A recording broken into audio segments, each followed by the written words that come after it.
Olá, minha joia, sou Hugo Bandeira. O bolsonarista Ottoni de Paula deu entrevista defendendo Alexandre de Moraes e descendo além em Silas Malafaia, Bolsonaro e seus filhos sem piedade. E você sabe, entre eles, eu torço é pra briga. Espia.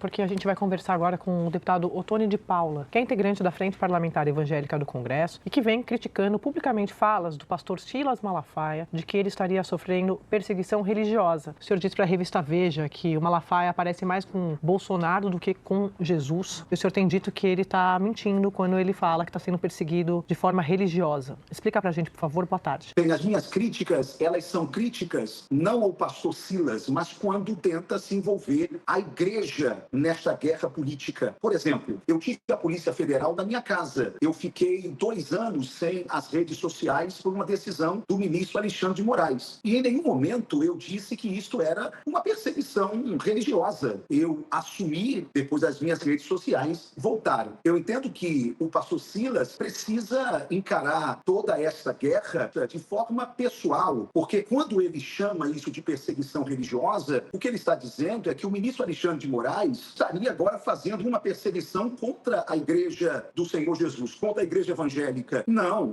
há uma perseguição contra a igreja evangélica, até porque só se o pastor Silas estivesse no inquérito da Polícia Federal porque estava orando, porque estava evangelizando em praça pública, porque estava pregando a palavra de Deus, aí sim estaria caracterizado uma perseguição religiosa. Não é este o caso. Deputado, todos nós somos de carne e osso, seja líder religioso, seja fiel, etc.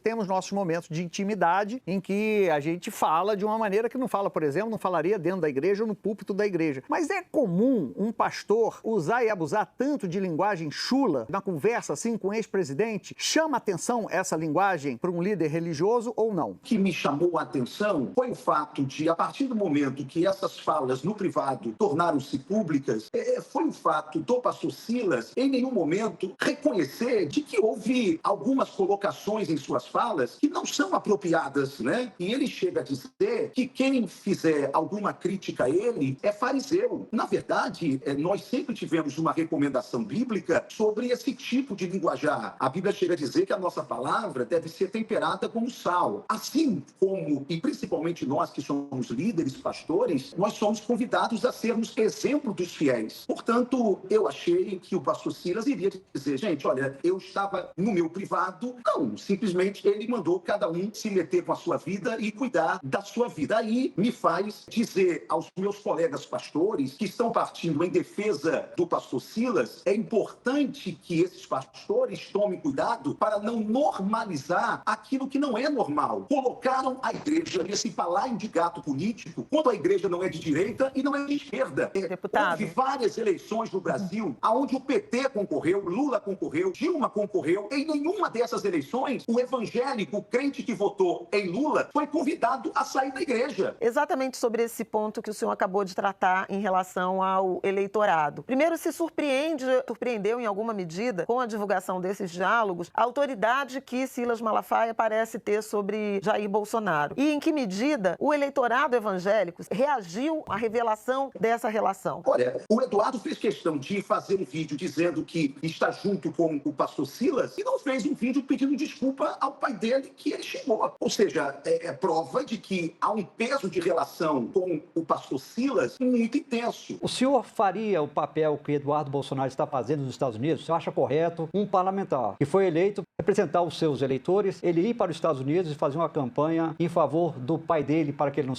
o pai não seja julgado? O deputado Eduardo Bolsonaro está movido por uma angústia e por uma aflição em querer salvar o ex-presidente Bolsonaro. Eu entendo o seguinte, houve um tempo em que em que o presidente Bolsonaro poderia ter evitado tudo isso. Por exemplo, nós do Congresso Nacional votamos a favor de não haver decisões monocráticas de nenhum ministro da Suprema Corte. E, infelizmente, à época, por alguma razão, o presidente Bolsonaro vetou. Portanto, se hoje nós ainda temos decisões monocráticas, a culpa não é da ditadura do judiciário, ok? A culpa foi do presidente Bolsonaro, que à época vetou esta decisão. decisão do Congresso Nacional. Ela só não avançou no Senado Federal por uma razão, porque naquele momento o senador Flávio Bolsonaro entendeu que ele não deveria ser favorável à CPI da Lava Toga. Então ele acaba se unindo ao PT contra a CPI da Lava Toga. Ora, quando ele decide colocar o ex-PGR Augusto Aras na PGR, qual foi a intenção? Augusto Aras foi quem acabou com a Lava Jato. Foi colocado lá para acabar com a Lava Jato. E o presidente Bolsonaro disse no Palácio do Planalto, em uma dessas cerimônias, ele disse, eu acabei com a Lava Jato porque não existe corrupção no meu governo. E nós estamos vendo o que está acontecendo agora, o escárnio diante da população brasileira. Eu até entendo este momento em que o Eduardo está tentando proteger o presidente Bolsonaro, mas eu acho que esta guerra já era para ter sido travada lá atrás. E por não ter sido travada lá atrás por alguma razão particular, nós não temos como agora achar normal de que haja alguém tentando prejudicar todo o país conta do que está acontecendo. Minha amiga Sadi, eu sei o que eu vou sofrer depois dessa entrevista. Eu sei o que eu vou ser triturado nas redes sociais. Eu sei que, mais uma vez, a máquina do ódio será ligada contra mim. Mas deixa eu dizer aqui uma coisa. Eu estou muito consciente que eu represento o grito de parte da direita, que não quer essa guerra, que entende que essa polarização do ódio precisa acabar e nós precisamos voltar para a polarização temática, para a polarização política, que não é do eu contra eles, não é do ódio, mas é a polarização de ideias, do campo de ideias.